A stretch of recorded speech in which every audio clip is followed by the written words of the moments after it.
kaibigan, mga kababayan at mga kapatid.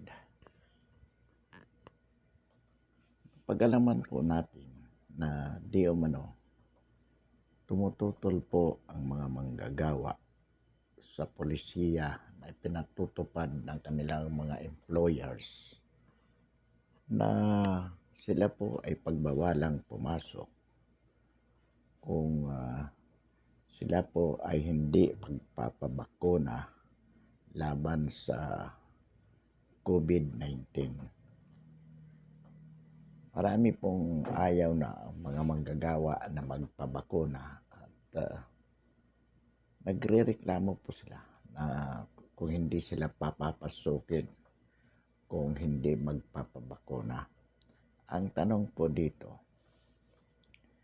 karapatan po ba ng mga manggagawa na sila ay papasukin kahit hindi po sila magpabakuna?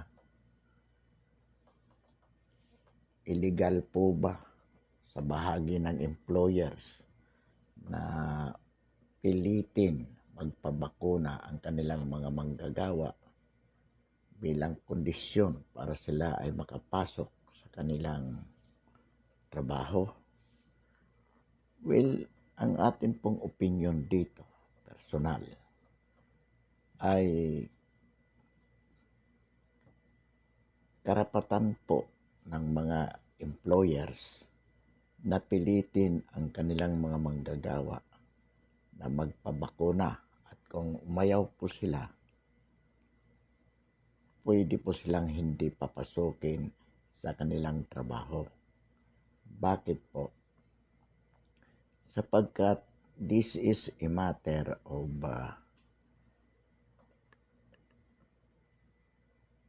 national emergency.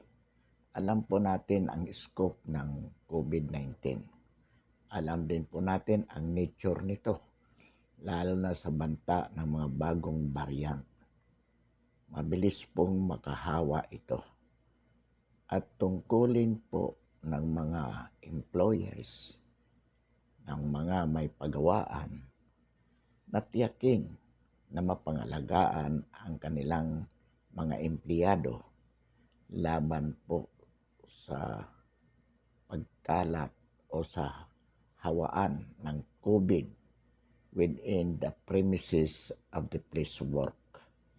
And the only way to do it ay pilitin na magpabakuna ang mga manggagawa. At kung ayaw po nilang magpabakuna, pwede po silang hindi papasukin sa kanilang trabaho. Sapagkat sinusuway po nila ang isang napakahalagang patakaran na ipinatutupad ng kumpanya. Ito po ba ay hindi pagsagka sa kalayaan ng mga manggagawa? Muli po, sa ating pananaw, sinasabi po natin na hindi po ito. This is not a limitation to the individual freedom of the worker. Bakit po? Una, alam naman po natin that there is no freedom that is absolute.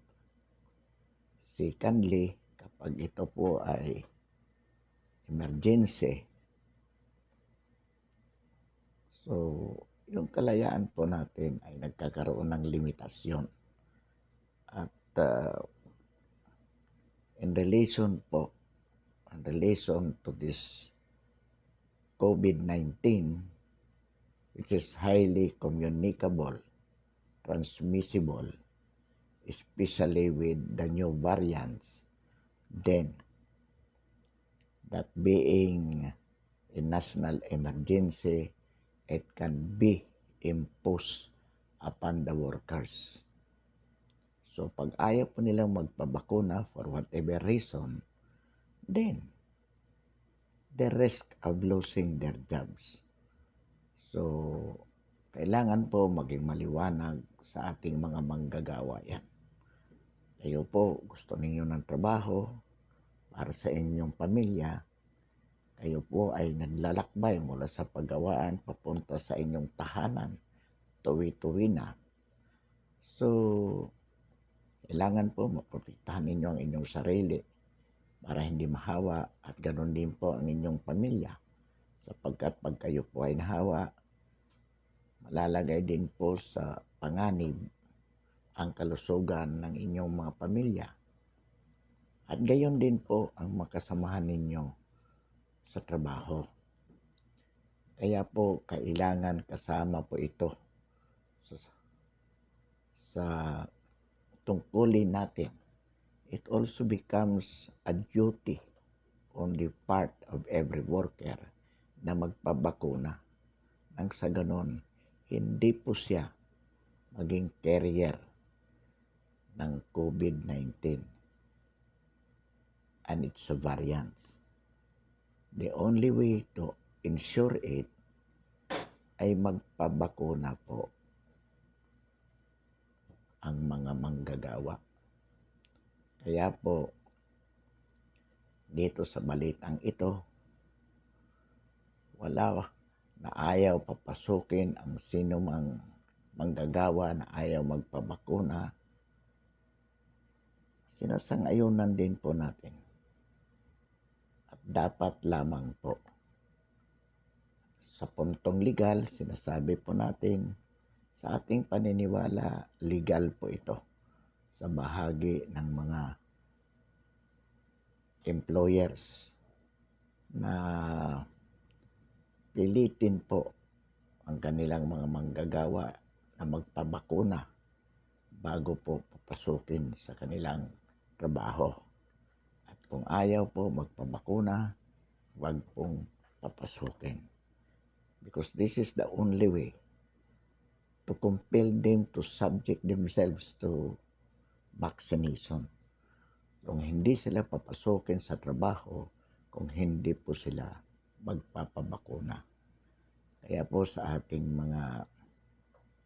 mga labor unions, lalo na po yung may mga medyo makakaliwa dyan, na wala na pong ginawa kundi udyukan ang mga manggagawa laban sa anumang patakaran ng isang kumpanya. Huwag po ninyong udyukan ang mga membro ninyo na suwayin ang kautusan ito ng mga employers. Sapagkat hindi po ito para sa kanilang kapakanan. Ito po ay higit lalo para sa kapakanan ng mga manggagawang Pilipino. So, kailangan po sundin natin at pinaalala rin po natin. Sa panahong ito, mahirap po mawalan ng trabaho. Kaya sa ating pong mga manggagawa, pinaalaala po natin, huwag po ninyong isugal ang inyong trabaho. Lalong-lalo na rin po ang kalusugan ninyo at ang kalusugan ng inyong pamilya. Ganon din po ang kalusugan ng sambayanan. Wala pong masama sa pagbabakuna. Alam po natin, simula pa nung Lunes, Martes, Miyerkules, gumugulong na po ang pagbabakuna. At nakita naman po natin, wala namang masamang epekto doon sa mga nabakunahan na. Kung mayroon mga adverse effect, mga minor lang po. So far, wala po tayong dapat alalahanin. So, kapag dumating po ang supply ng bakuna at available po ito sa inyong mga pagawaan, inihikayat po natin ang mga manggagawa na magpabakuna po. Sumunod na lamang po. Nang sa ganon, hindi po nalalagay sa alanganin ang inyong trabaho. Sapagkat mahirap po sa panahon ngayon kung mawawalan ka ng trabaho. Pasalamat nga po tayo kahit papaano kumpara po sa iba may trabaho po kayo. At kung ang tanging paraan para ma-hold yung trabaho na yan ay magpabakuna kayo, ay magpabakuna na po kayo. Huwag na po kayong pasaway. Sapagkat ito naman po, inuulit natin, hindi lamang ito para sa inyo, sarili. Para din ito higit sa inyong pamilya. At para din, huwag kayong matanggal sa trabaho ninyo. So, inuulit po natin sinasabi yan at ipaliwanag po ninyo sa inyong mga kasamahan. Sa huli po ang pagsisisi. Don't dare the company. Huwag na po nating subukin. Huwag na po nating pairalin yung ating sinasabing karapatan, kalayaan na hindi magpabakuna. Pwede lamang po yun kung hindi po kayo nagbibigay ng panganib sa inyong pamilya at sa ibang mga tao. Kung mag-isa lang po kayo, you are isolated, then definitely, it is your right na hindi magpabakuna. Hindi po kayo pwedeng pilitin. Pero kayo po bilang manggagawa ay naglalakad sa publiko. You travel from the place of work to your home every day. And along the way, marami po kayo nakakasalamuha, nakakasalubong, nakakasakay sa mga pampublikong sasakyan. Pagdating sa paggawaan, mga kasama po ninyo, you are exposed to one another. And the work premises.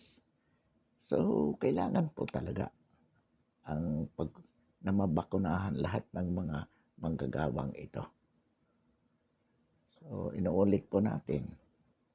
At ito po ay sana palawakin natin yung paghikayat sa lahat na huwag na pong tutulan ang palisiyang ito ng mga employers na dapat magpabakuna ang kanilang mga manggagawa kung available po ang bakuna.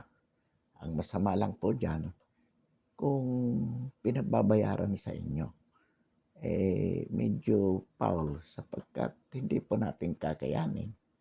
Peranggot ng ang sweldo, magbabayad pa tayo sa bakuna. Dapat po, at ang alam po natin, libre po ito.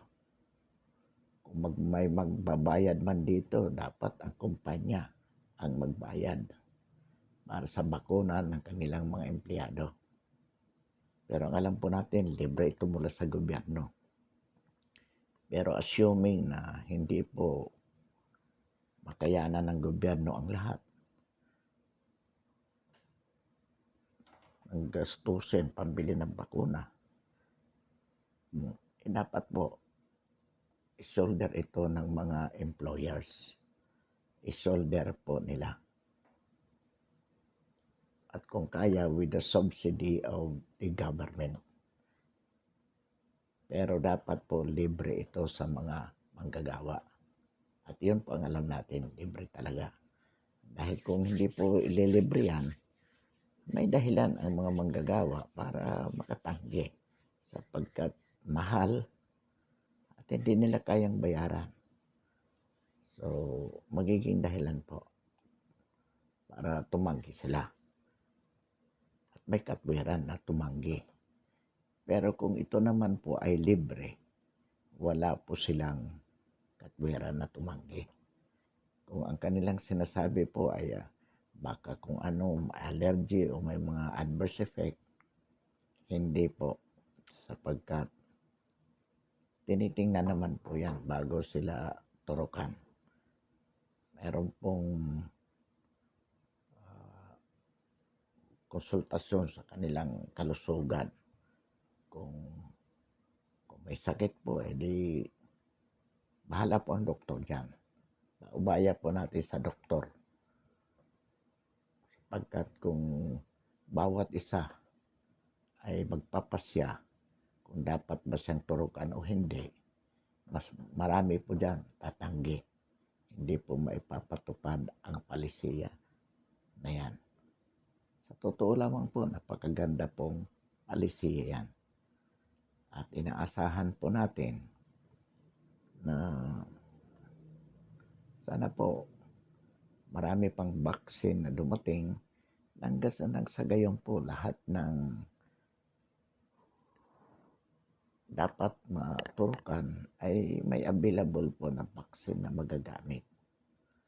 So, muli, ang ating pong paalaala sa mga manggagawa na huwag na pong tumanggi at sa mga leader ng manggagawa, lalo na po sa mga unionized companies.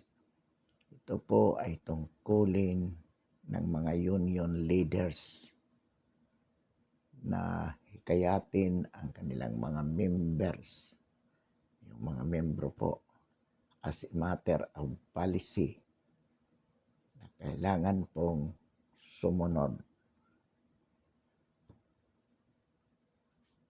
Kaya inuulit po natin, alam po natin dyan, lalo na sa mga leftist-oriented na mga labor unions, ang mga leader po dyan ay oriented din. They have been used to oppose for whatever the company is imposing just for the sake of opposing without looking at the logic, the rationale of the policy being imposed by the company. So dapat po gawin din ito ay tinatawagan natin dito si Secretary Bello kung pwede pong maglabas ng memorandum circular addressed to all employers and employees to undergo vaccination once the supplies are available, and as a matter of penalty, those who refuse being vaccinated should also be refused as a sanction from being admitted to work. Nang sa ganun po, magkaroon po din tayo ng standard policy ang mga private employers o private companies tungkol po dito sa COVID. So, inaasahan po natin yan para hindi po dapat maintindihan ito ng mga manggagawa. So,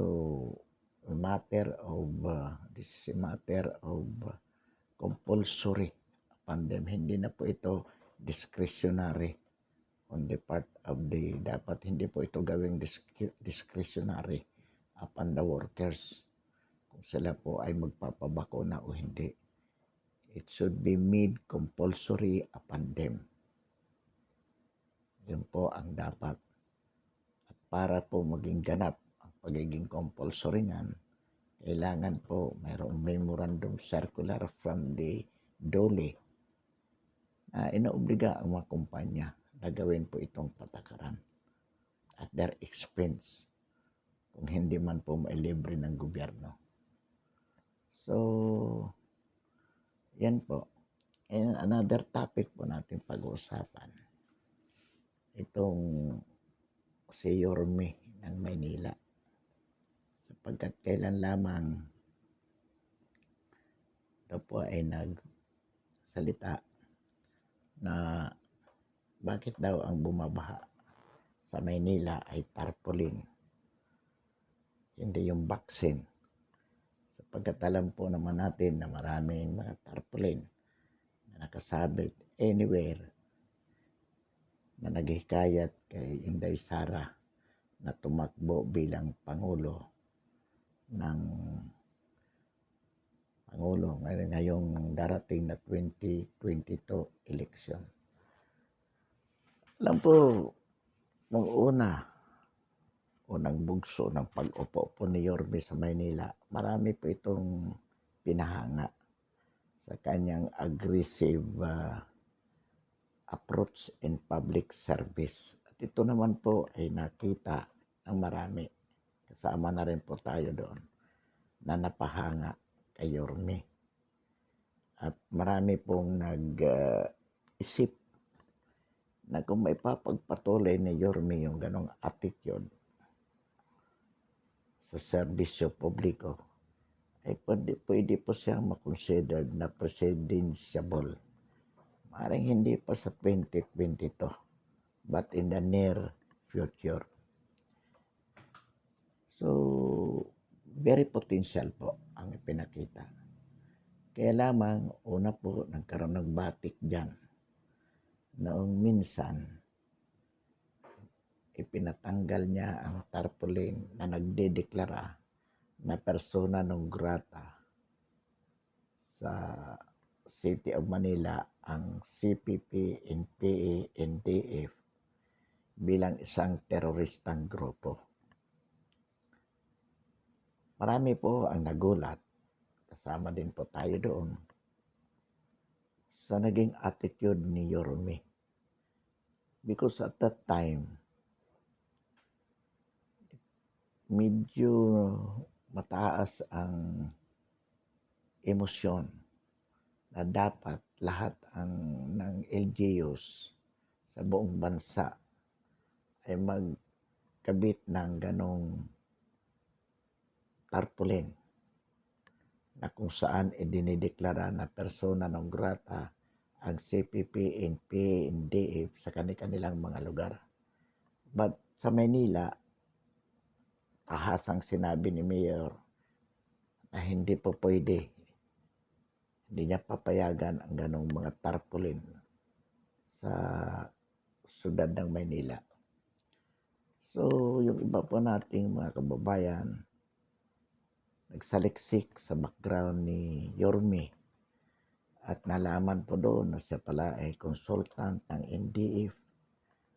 Ilang beses siyang tumadalaw o nakikipagkita kay Jose Maria Sison. At di umano, ang nagpanalo sa kanya sa Maynila bilang mayor nitong nakaraang eleksyon ay itong mga legal front ng Communist Party. Itong Gabriela, Kabataan, yung mga makakaliwang grupo. So, established po ito. Na-criticize po si Mayor dito. At isa din po tayo sa nagsasabi na hindi dapat sapagkat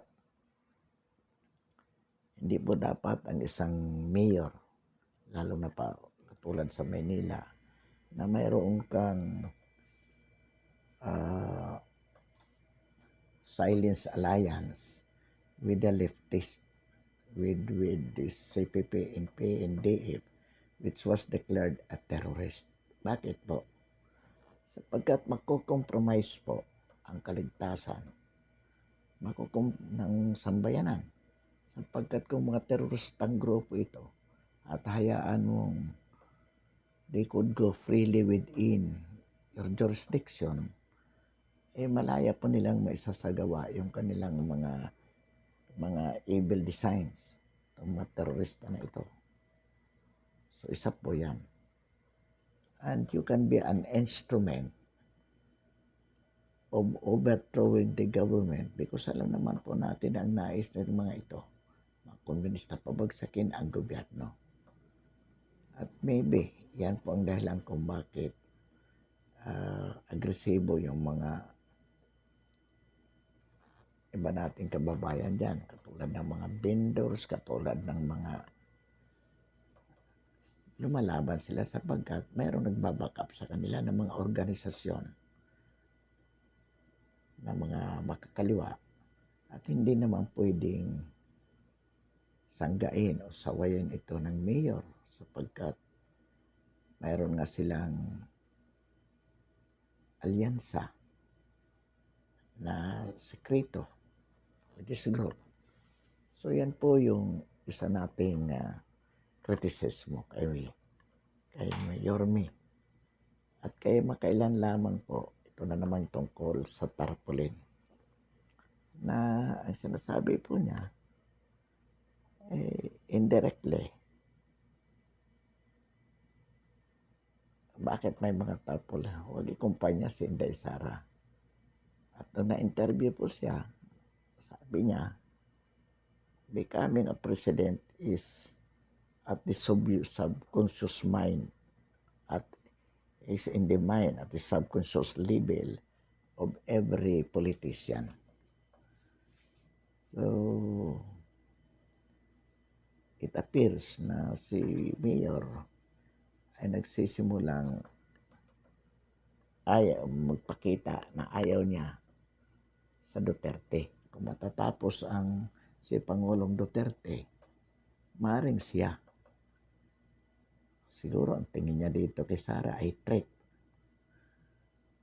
It is a threat sa kanyang political career, which also means na nag-ambition siya to become a president perhaps by 2022. Well, ito po masasabi natin kay Yorme. Kung noon, tinitingnan natin, saka sa mga tinitingnan natin very potential as presidential, but definitely it was not for 2022. No one in his right minds will make you a president by 2022. Hindi ka pa hinog. Assuming na wala kang ipinakitang negative itong alliance with the CPP-NPA, ang 2022 is not yet your time.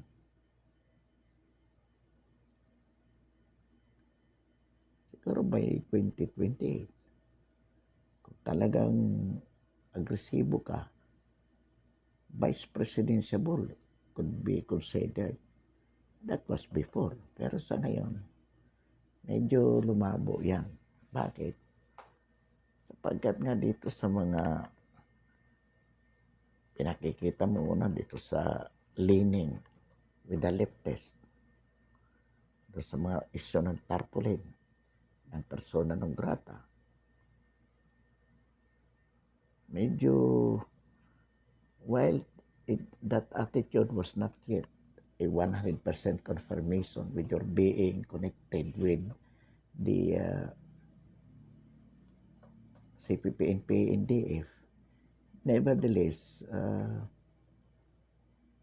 a lot of people would be looking at you closely. Kung ikaw ba talaga ay magiging kakampi nila. Paglalaban mo ba sila o magde-detach ka sa kanila? Kapag nag-detach ka, well, definitely you will gain your reputation of being a presidential by 2028. Ito namang tungkol dito kay Sara. Ang tingin lang natin, medyo nabubulagan ka ng iyong ambisyon. Ang tingin mo kay Sara ay political threat. Kaya medyo sa binabanat-banatan mo na. But we tell you, if you will go against Sara, maraming matuturn off sa'yo. Yorme. If you want to advance your career, at gusto mo bumitaw sa Maynila, gusto mo ng mas mataas, at this point in time, senator under the banner of Sara, or in the highest BP, kung pipikapin ka, pwede. Kaya lang, medyo sinasabi natin may doubt na sa'yo, may lamat ka na. Kaya I doubt kung pipikapin ka rin. Ang BP kasi, pwede, pero sa pilitan pa yun sa ngayon. But then we advise you, mag-concentrate ka muna sa Maynila. Patunayan mo, first, second, hanggang third term. dapat tinatapos mo ang Maynila, then that time maybe you will be vice presidentiable or presidentiable. So yan po yung observation natin dito kay Yorme. Si Beko sa Pasig, medyo maganda na rin po ang ipinakikita. Kumbaga promising din po ito. Anyway, for the time being, putulin din po natin ito. Marami pong salamat, magandang gabi. And as a token of support, we invite you to subscribe our YouTube channel. Ang ating paninindigan sa napapanahong issue ng ating lipunan. Marami pong salamat at muli magandang gabi.